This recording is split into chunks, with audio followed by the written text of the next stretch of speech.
Hey everybody, it's Chris Kresser. Welcome to another episode of Revolution Health Radio. Today I'm really excited to welcome Dr. Pete Attia to the podcast.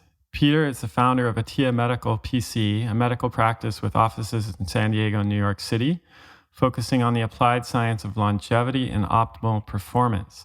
The practice applies nutrition science, lipidology, four-system endocrinology, sleep physiology, stress management, and exercise physiology to minimize the risk of chronic disease onset while simultaneously improving health span, something I want to talk to Pete about today.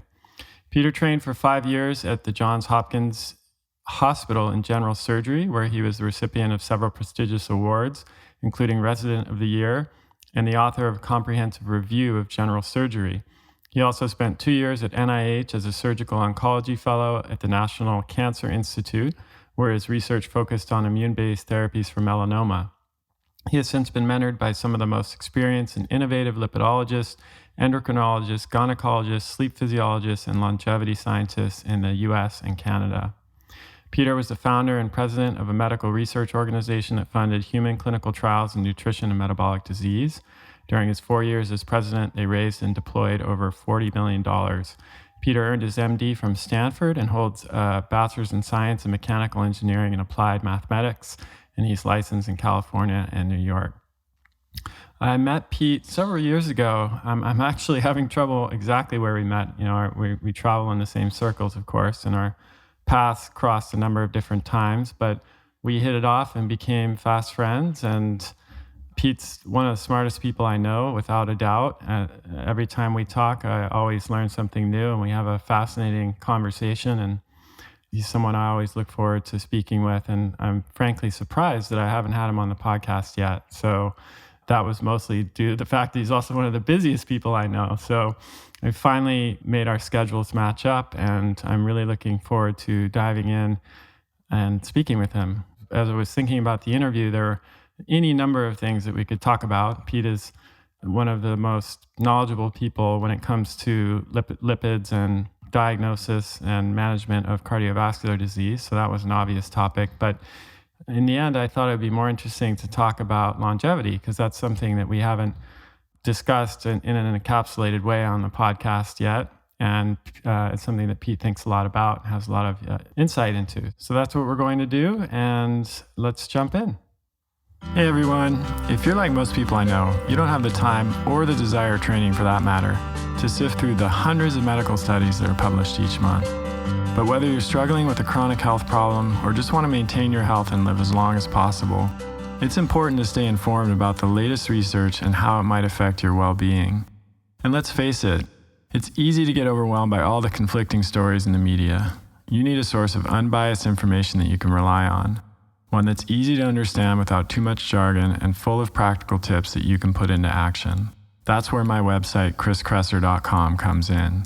You'll find in-depth, evidence-based articles on a wide range of health and nutrition topics each week. You'll also find over 10 free ebooks on subjects like effortless weight loss, healing your gut, thyroid disorders, and natural skincare, as well as online classes and programs on optimizing nutrition for fertility and pregnancy and lowering your cholesterol without drugs. What you won't find is any third-party advertising, corporate influence, or hype-driven, headline-grabbing stories with a lot of drama but no substance. You just get the real inside scoop on the health issues that matter to you most. So head over to chriskresser.com and check it out. And when you sign up for my email newsletter, you'll get instant access to my award-winning 63-page ebook, 9 Steps to Perfect Health. It's like an instruction manual for preventing and reversing disease and living a long and healthy life. Okay, now back to the show. Pete, I'm so glad we could finally make this work. I was actually, as I was recording the intro, I was saying I couldn't believe that it's taken me this long to get you on the show. I mean, you had been on the top of my list as a potential guest, but I think I've had the show for 4 or 5 years now, and here we are. Well, it's great to finally be on. Yeah, it was a little bit of a scheduling dance. You are a busy guy and I'm a busy guy, but I'm happy we can make it work. So I was also thinking a lot about what we could talk about, which would be any number of fascinating topics. But the one that really stuck out when we were shooting ideas back and forth was longevity, because that's something that you have thought a lot about, and I think you have some unique insight into, given your range of experience all the way back in medical school, and then your position at NIH, and your work with patients over the years, and just your own personal exploration and kind of biohacking. So you have an approach to longevity that you have clearly thought a lot about and have laid out and even present to any patient that is considering working with you. So maybe we can just kind of go through that and then take some interesting detours along the way. Yeah, that sounds great. One caveat before we begin, Chris, I'm actually in San Diego today, which is not that common. Mm-hmm. But one of the beautiful things about San Diego is the FA-18s that fly over us constantly. Right. So there's a small chance we'll get through this call without me being completely droned out. Right. So just so in advance, you know that, and we refer to that as the beauty of freedom. So we're pretty happy to have those FA-18s over here. That's okay, Pete, because my listeners have been putting up with me living in a construction zone. We bought a new house, and I've been in this transition phase. So at any point, you could hear a power tool outside of my window or below me in the crawl space where people are working. So very well. I'll just have to put up with it. So my approach to longevity is the product of probably about 6 years of thinking about this problem and not necessarily thinking about it correctly, but at the very least, it's an evolution. And I think there are a handful of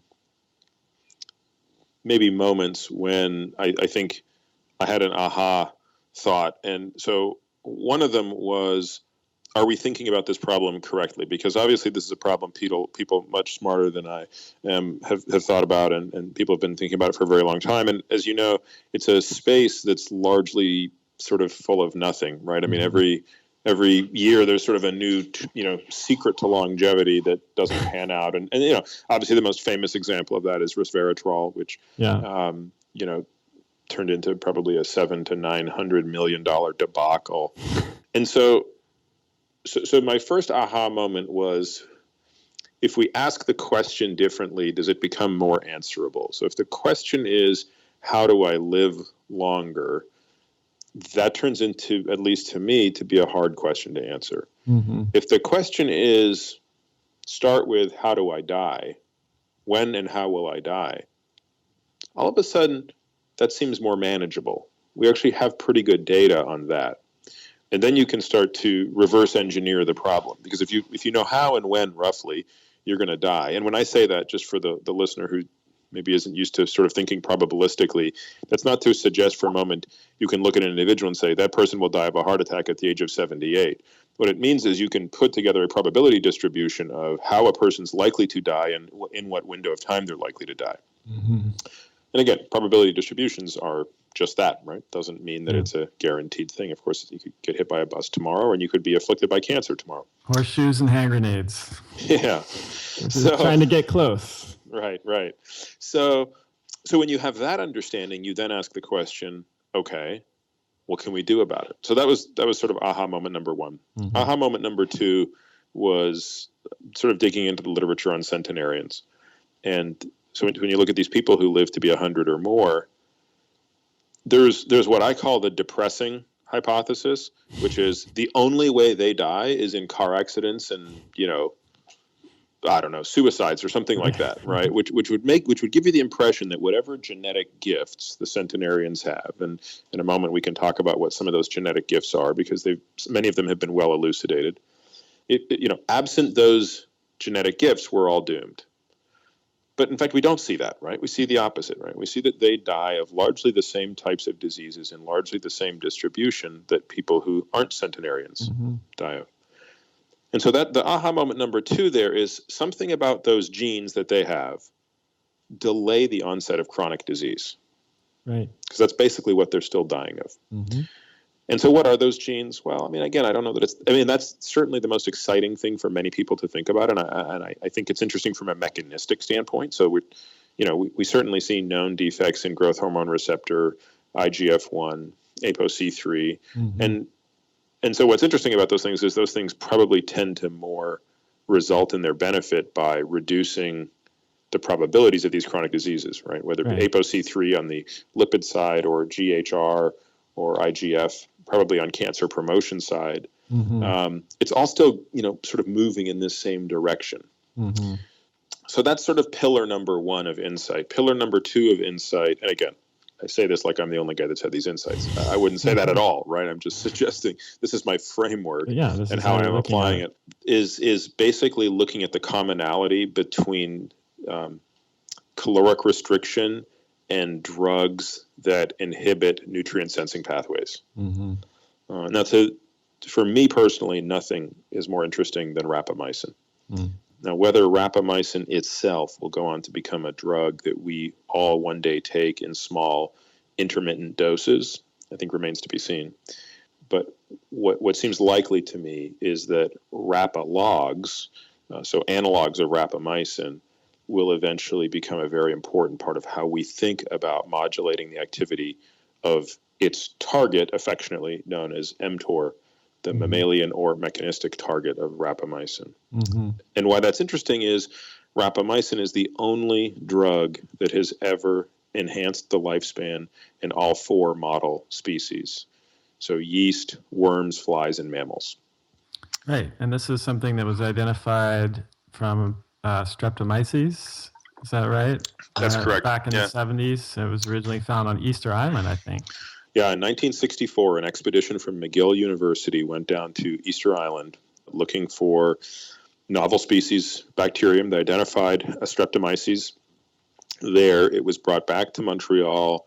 It eventually found its way into a company that was also in Montreal. A division of the company was in Montreal. And there's actually a really amazing story, which I'm guessing that the listenership may not have the appetite for the full story, but I certainly find it interesting. But a guy by the name of Suren Segal was working at this company called Irist Laboratories, and he purified this stuff in the mid-'70s. I think a vial first made it into his hand in like 1972 or something, but by 1975 he had purified it. I actually have the first paper that was ever published, for which he was the first author, in a very obscure chemistry journal.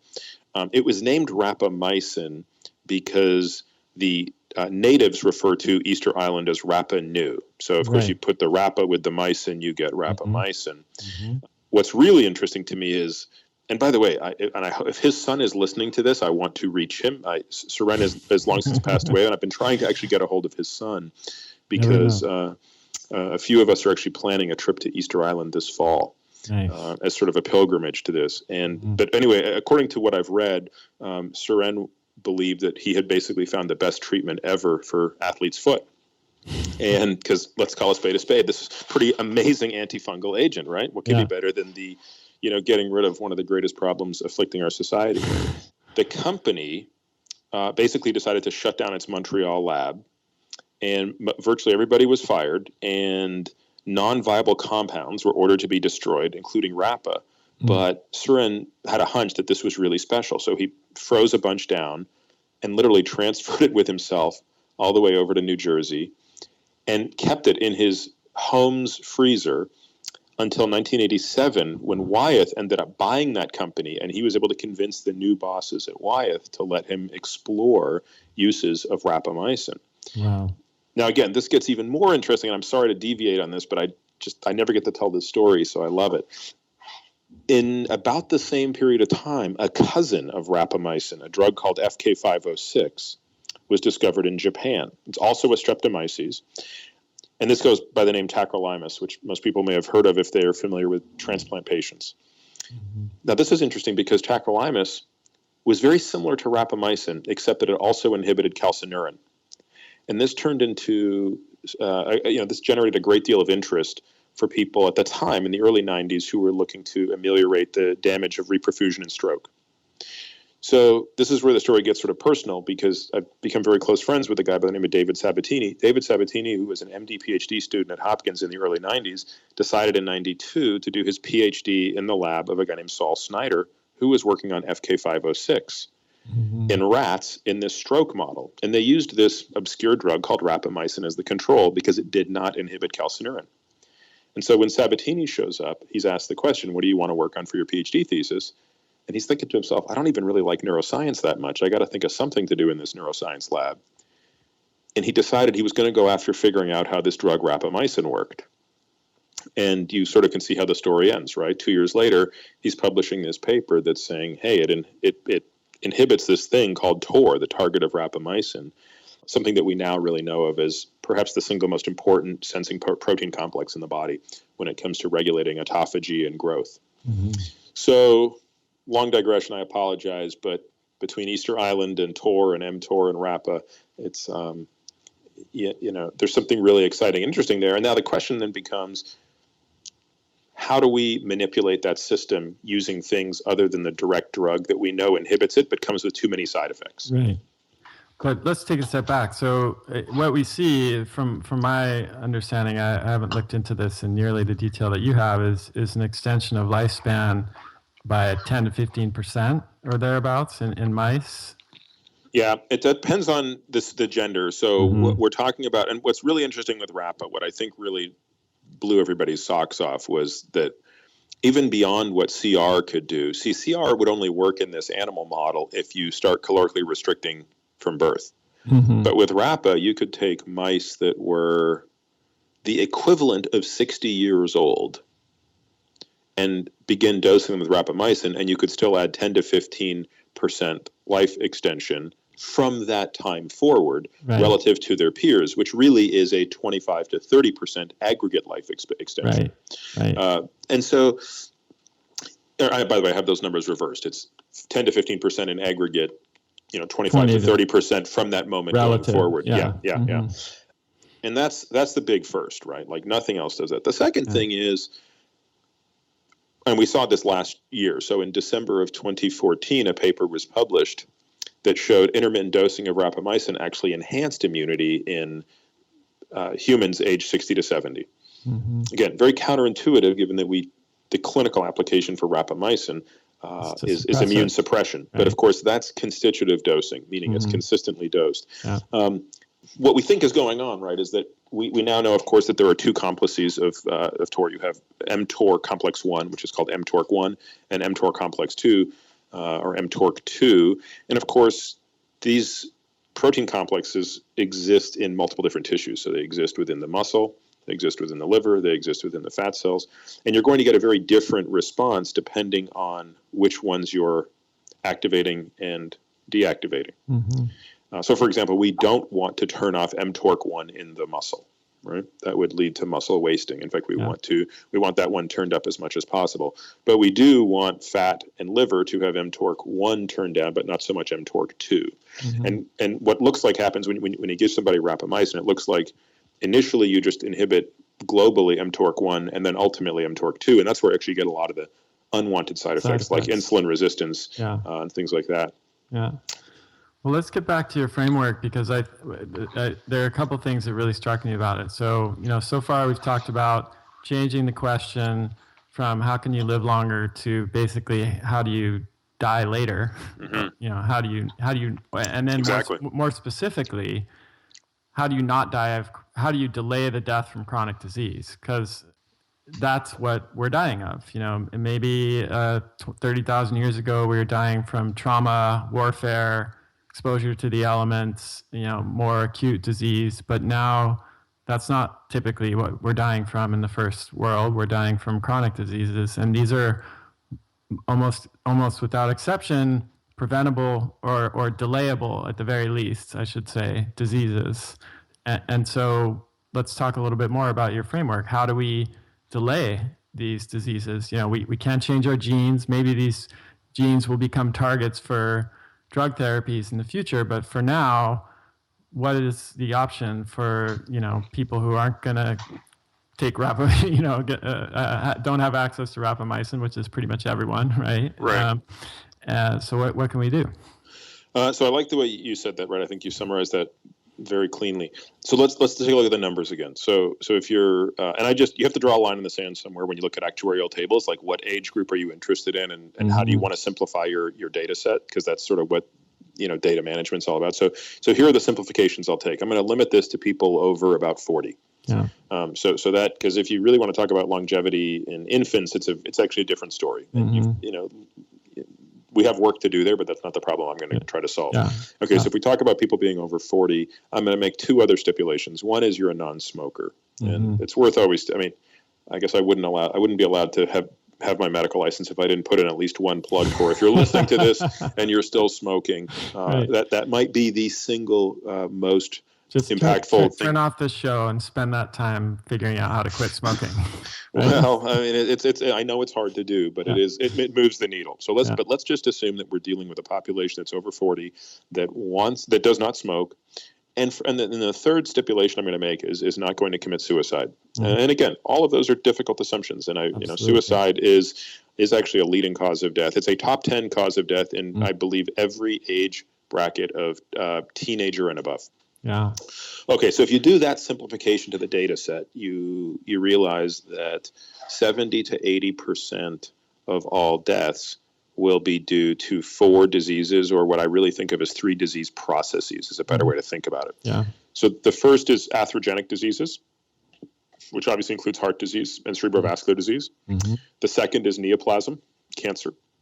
And the third is neurodegenerative disease, of which 2 particular diseases make it into the top 10, Alzheimer's disease and Parkinson's disease. Yeah. So all of which are on the rise, huh? That's correct. And probably none more on the rise than Alzheimer's disease. Mm-hmm. So heart disease is actually on the decline. Cancer, more or less, for the purpose of argument, is pretty much flatline. And neurodegenerative, especially Alzheimer's, is on the uptick. And again, we could probably spend an entire podcast debating the nuances of how much of that is diagnostic bias and things like that. I'm sure there is some diagnostic bias, but I would always share with people who push back on that it's all diagnostic bias, that, the annual rate of increase in lifespan in the United States for the past 50 years is 0.6% per year.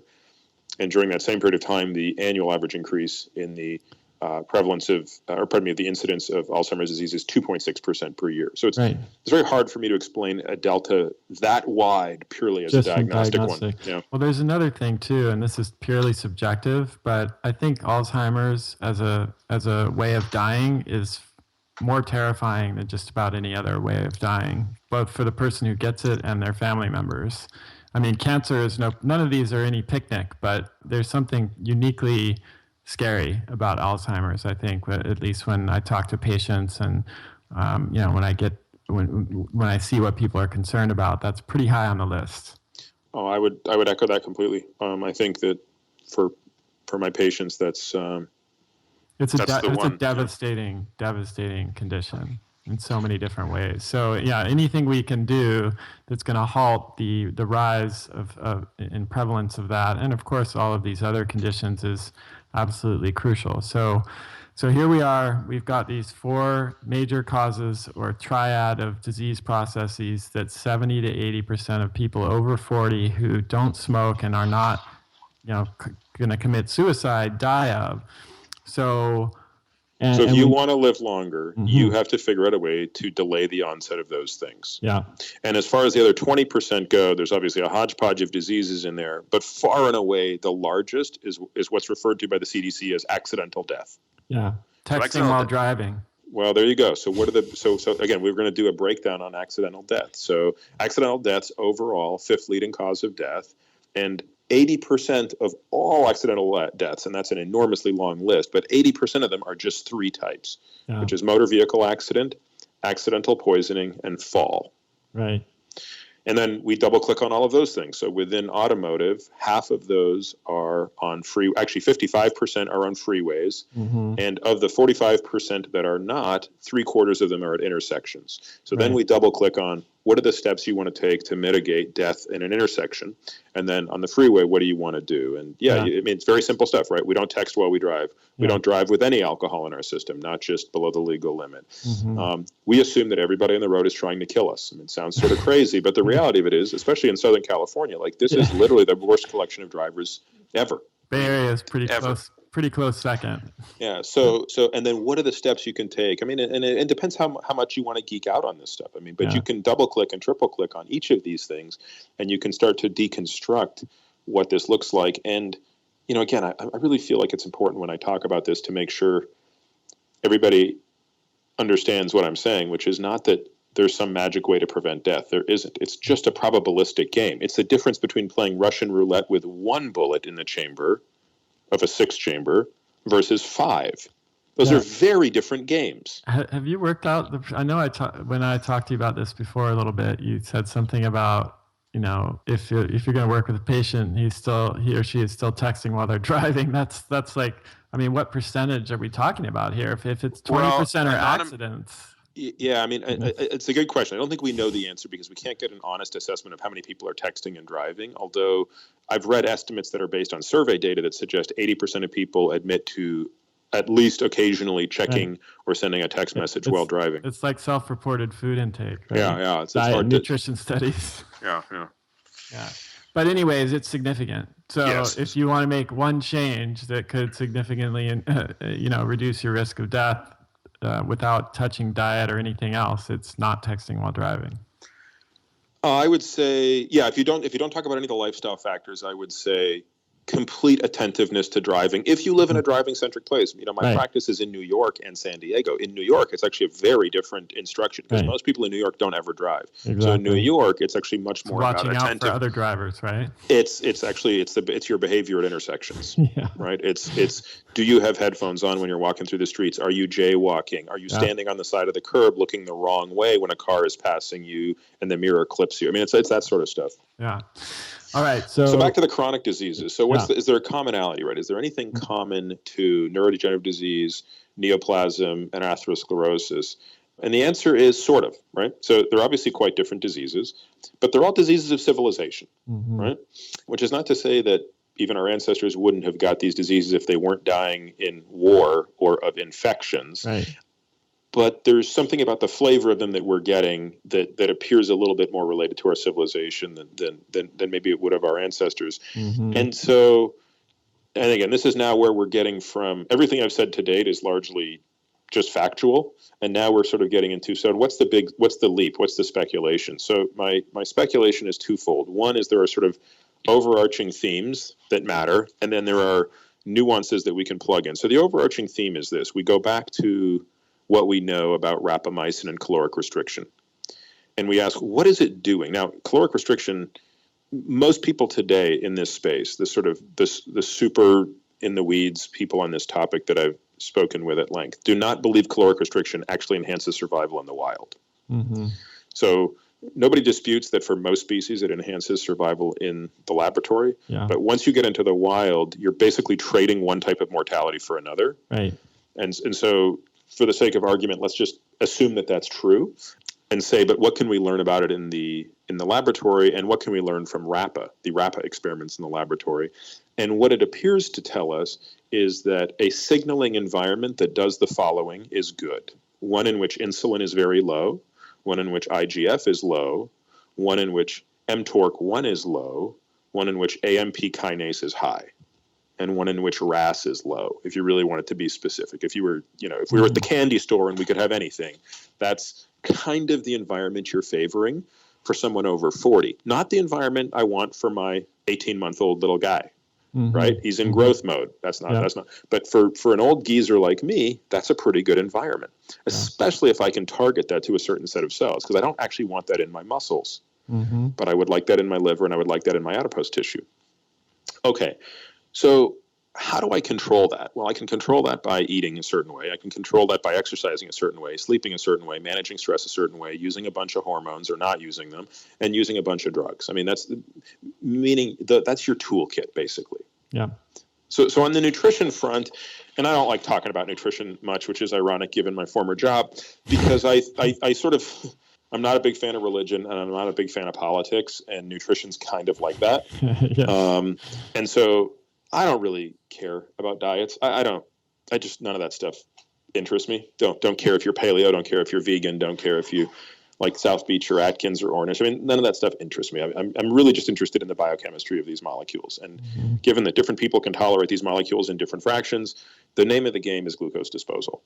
Can you maintain a low average level of glucose, and a low variance of glucose, and a low area under the curve of insulin? Those are really the things I care about. Mm-hmm. Now, the challenge is it's not always easy to measure those things. For me, it's very easy because I wear a continuous glucose monitor. I didn't know you're doing that. Yes, so I've been wearing a continuous glucose monitor for several months now, actually. These are devices that are typically worn by patients with type 1 diabetes, but I think for my interest, it's a totally reasonable thing to do. Mm-hmm. And so every day, I just have it spit out my 24-hour average of glucose plus the standard deviation. And I now know sort of what's my sweet spot, right? I like to have a 24-hour average of between 91 and 93 milligrams per deciliter with a standard deviation less than 10. Mm-hmm. Because we can't measure insulin in real time. So to me, the holy grail would be to have an AUC, area under the curve of insulin. But this becomes a pretty good proxy. And it also gives me tremendous insight into non-dietary impacts on that, right? Sure. Primarily stress, sleep, and exercise. I was just going to ask you what you've learned that would be maybe not unexpected, but not the most expected finding. Yeah, so two things actually that stand out. Mm-hmm. The first is the impact of stress on glucose. Yeah. A couple of months ago, I was going through something pretty stressful, and my evening, meaning from the time I went to bed till the time I woke up, obviously not eating, my glucose readings were at their absolute highest.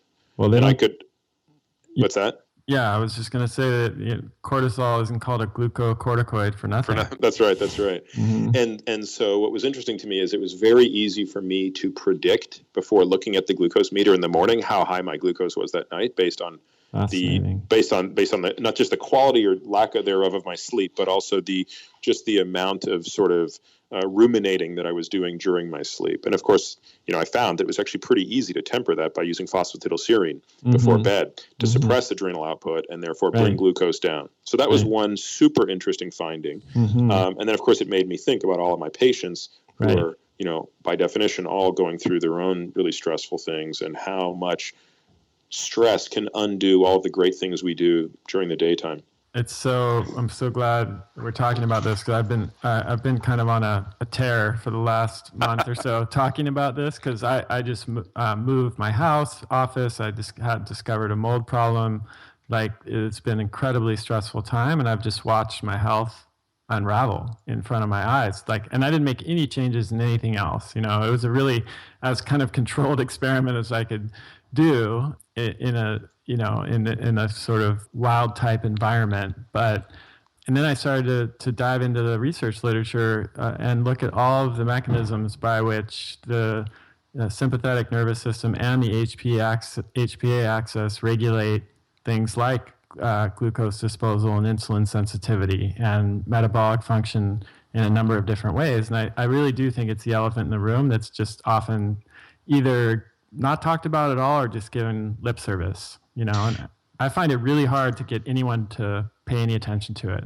Yeah, and what's really frustrating, so I agree with that completely, by the way, and yes, you're absolutely correct. When you start to look at the HPA component of it, which is going to be the glucocorticoid pathway, and then the sympathetic component through the epi-norepi pathway, and they're both basically doing the same thing. One is more chronic, one is more acute, and they serve a remarkable purpose when that's what we need. But we just didn't evolve in an environment to experience this is my personal belief. We just didn't evolve in an environment where this level of chronic stimulation was what to be expected. And I just think we're in a failure state. And for me, when I think about the sort of 8 levers that I pull in terms of longevity, the 6 I mentioned a moment ago, nutrition, sleep, et cetera, and then 2 others that we haven't, or one that we've talked about, one that we haven't.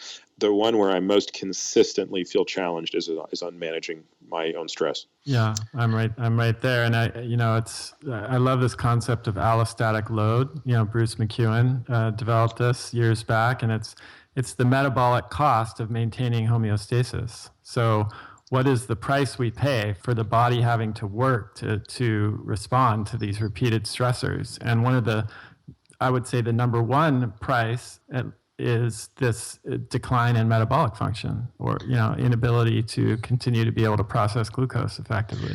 Yeah, and I would even actually I want to just jump on that before I come back to this other topic about the research on stress. So to that point, I would even go one step further than the allostatic load, which is, and I typically use this analogy with my patients who all know that I'm obsessed with race cars, right? So, and of course, they always throw back at me, well, how can that be good for your longevity? But what they don't understand is I'm at greater risk driving to the racetrack than I am being in the race car on the racetrack. But that's another story.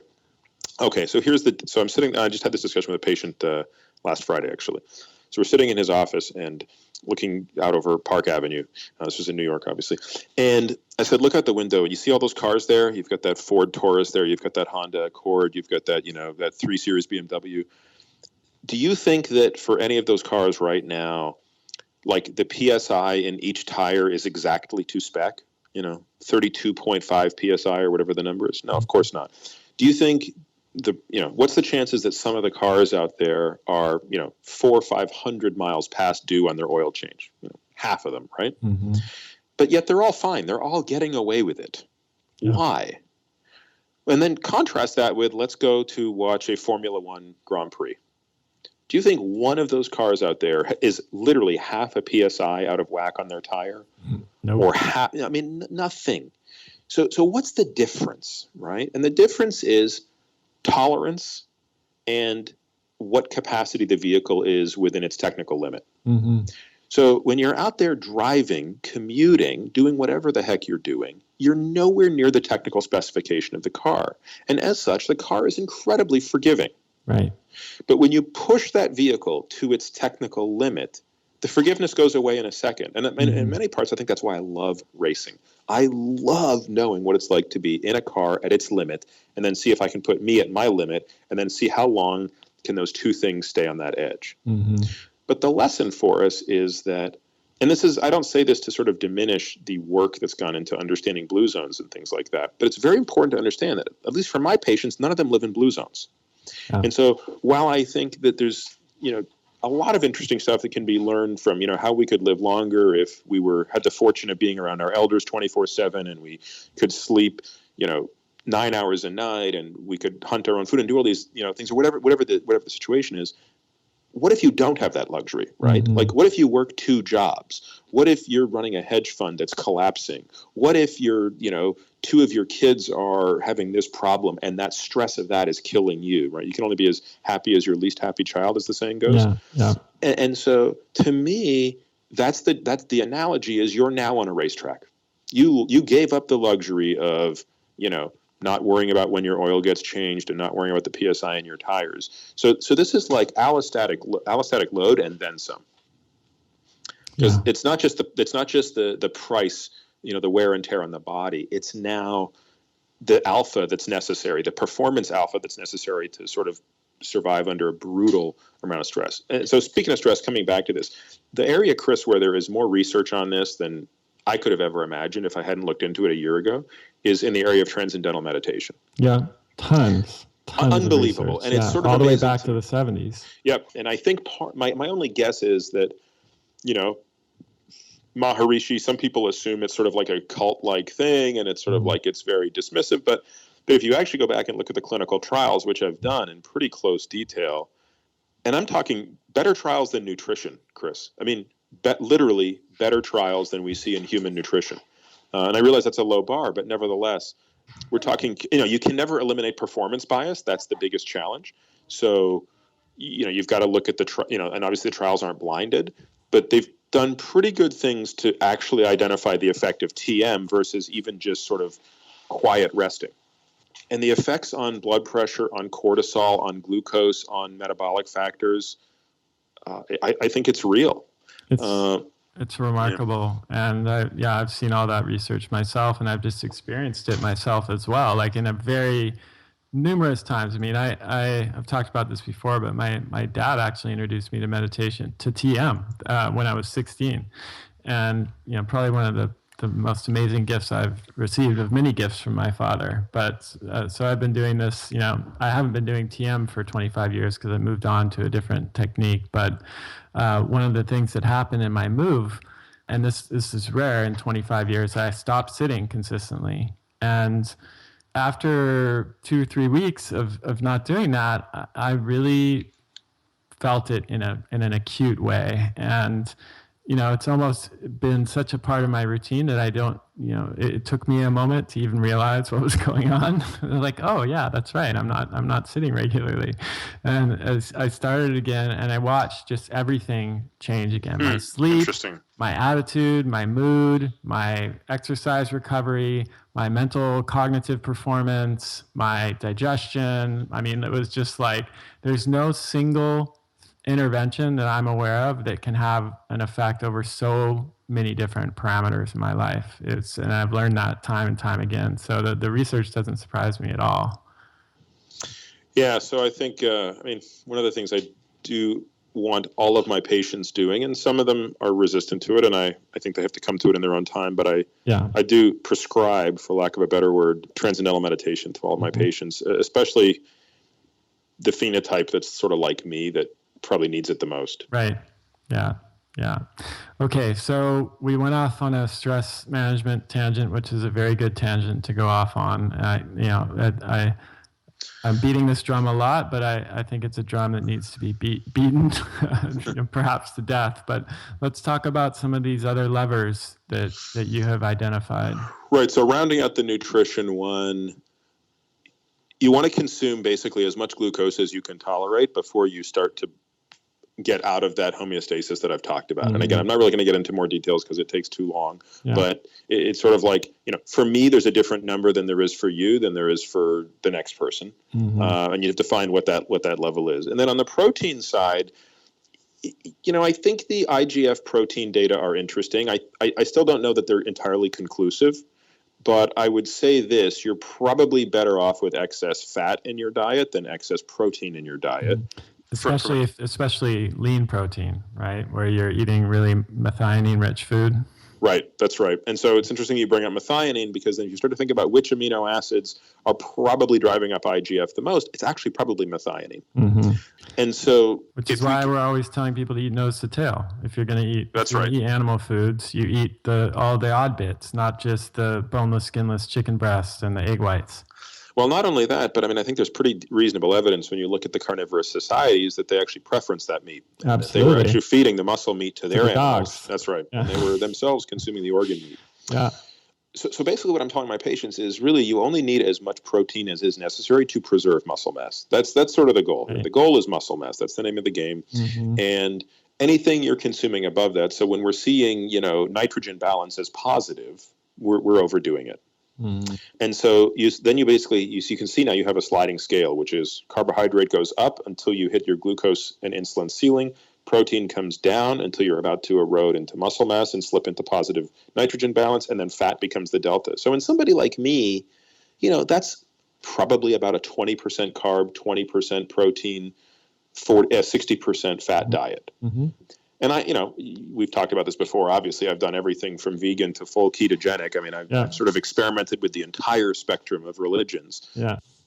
But nevertheless, that's the framework. On exercise, the framework is one around glucose disposal and maintaining muscle mass. So today I was at the gym with a good friend of mine, and he was telling me about this new bike he just got. So he just got this brand new road bike this week, and he was telling me about it, but it was in the middle of a set. So I said, hey, man, do you mind if I just do this set and you'll finish the story after? He goes, no problem. So I go back over to my hex bar where I've got, more than 350 pounds on it, and I do my deadlifts with it. And he's like, and it looks painful. Let me just call a spade a spade. I mean, there's nothing sort of smoking and joking about doing heavy deadlifts. Yeah. And he looks at me after and he goes, why the hell are you doing that?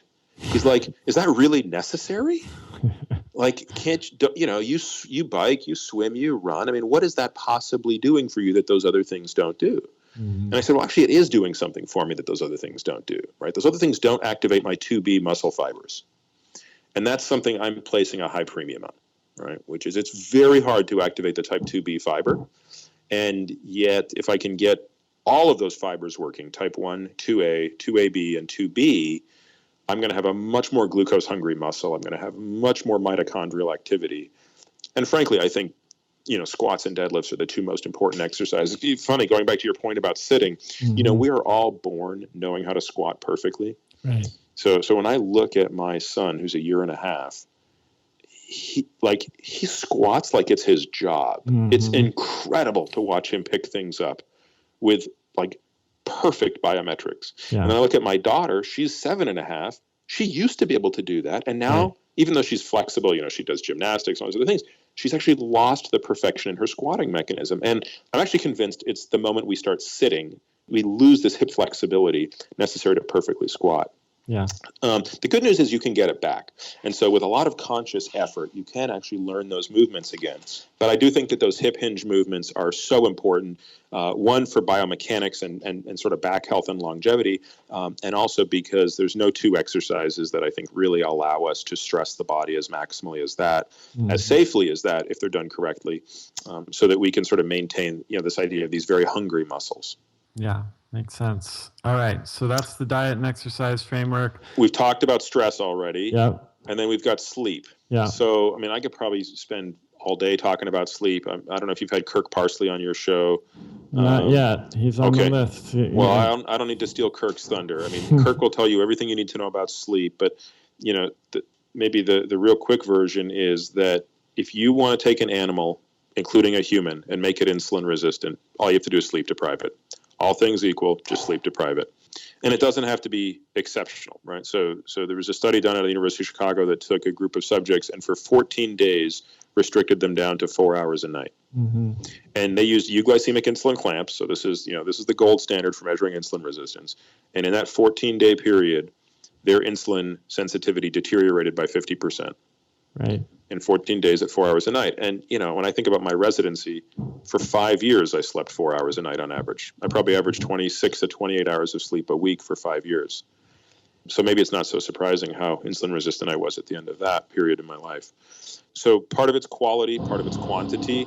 And again, so we work on basically a handful of sleep hygiene things, right? So keeping the room completely dark, keeping the room really cold, not looking at blue light after a certain period of time. If we do need to look at light, using apps that basically can pull the blue light out.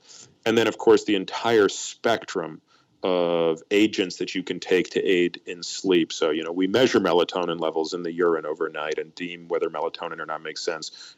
Direct inhibition of GABA, or activation rather of GABA. And then I talked a little bit earlier about phosphatidylserine. So whenever we, sort of see a certain cortisol pattern, we obviously want to inhibit that level of cortisol in the evening. Mm-hmm. Vitamin D probably makes sense in the evenings, along with magnesium, provided you have a magnesium transporter like L-threonate to get it into the CNS. So it turns out sleep's pretty easy to fix once the patient buys into why they need to fix it. And I find, frankly, that's probably the biggest challenge. Absolutely. Same with stress management, right? Yeah. So we have a few more minutes. I want to talk about, and there's what we haven't talked about yet, our hormone optimization, pharmacotherapy, although we did talk a little bit about that in some context, avoiding harmful behaviors, and all of which are we could probably spend an entire podcast. But here's another kind of less tangible one that tends to get short shrift, which is a sense of purpose and social support. I had chapters on those in my book, actually, because I think they're so important. And there's this fascinating study, and you've probably seen it, that showed that social support is a better predictor of lifespan than body mass index, air pollution, and even smoking 15 cigarettes a day. I'll send it to you if you haven't seen it, but it's just amazing. So, this idea of like early, we work till we're 65 and then we sit on a lawn chair. What's wrong with that? Yes, what's funny, I had lunch with one of my best friends today, and we were just talking about something completely unrelated, but I hadn't seen him in a couple months, and I asked him how his dad was doing. And, his dad's pretty young. He's 73. And he said, yeah, he's just not doing well. And, he's just kind of worried about him. His balance is this and it's this. And I was like, Jesus, for 73, that's a lot of stuff going wrong. I was like, and his dad used to be just the most successful lawyer ever, huge, really, really big deal guy. And I said, when did your dad retire? And he's like, 10 years ago. And I said, but what does he do now? Yeah. And he said, nothing. And he sometimes plays golf, sometimes, and we sort of looked at each other, and I didn't need to say any more. Like, it was pretty obvious what the it's like, there's something to be said, I think, for, not retiring from life, right? I mean, you can retire from the, career X or job X, and even be completely financially free of the need for money. I think the epidemiologic evidence is stronger in favor of this than it is on anything that we talk about epidemiology for. So I acknowledge that we will not be able to do a prospective experiment on those who retire versus those who don't and draw a meaningful causal conclusion. But we are really happy to talk about hazard ratios of 1.15 when it comes to goofy things like red meat. And yet, when you look at the hazard ratios associated with retiring and not retiring, they're more. So if I'm going to put my faith in epidemiology, it's actually going to be more around this sense of purpose and social support. Yeah. I'm a big believer in that, and I think it's another kind of thing that, I mean, look, if you talk about sleep, stress management, and social support, making changes in those areas requires a shift in how we, either relate to ourselves, how we relate to the world around us, and how we act and behave. I mean, you can take different pills without changing any of that. And even though diet does, when you make dietary changes, you do sometimes have to make some changes in how you live that are not insignificant. You still aren't fundamentally changing, the way you relate to the world around you necessarily. But when you start talking about changing your sleep, changing how you manage stress, and then, social support and sense of purpose and meaning, those are frankly harder changes to make. And that's even if people buy into the necessity of making them, which is the first hurdle to get over.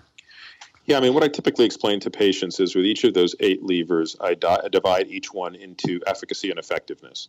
So efficacy is what's the right intervention, and then effectiveness is how do you make it stick. So I walk through each one with each patient and say, here's on average what the experience looks like, and then for you, we're going to handicap it. So, for example, when it comes to nutrition, they're both hard. I actually find, and maybe it's just I'm stupid and I don't know how to do it yet, but I find I can't out of the gate just look at a person and figure out what they should be eating. It actually requires an iteration or 2 or 3. So I say the efficacy is quite challenging. It just takes a while to get it totally dialed in. Now, sometimes it doesn't. It depends on the person coming in, and maybe for another time we can talk about the nuances there. But I said it's the effectiveness that tends to be harder. It's the how do you put it into place day in and day out by changing your food environment. That becomes harder. And then, of course, I noticed that there are some individuals I meet for whom effectiveness becomes trivial there. They're completely unemotional about their food, and they just need to know what to eat. Yeah.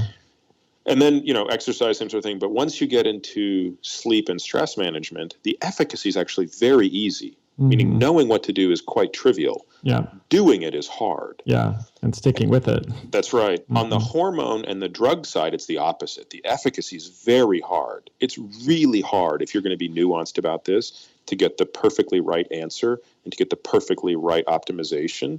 But once you have it figured out, it's actually trivial for the patient. Yeah, I would agree with that.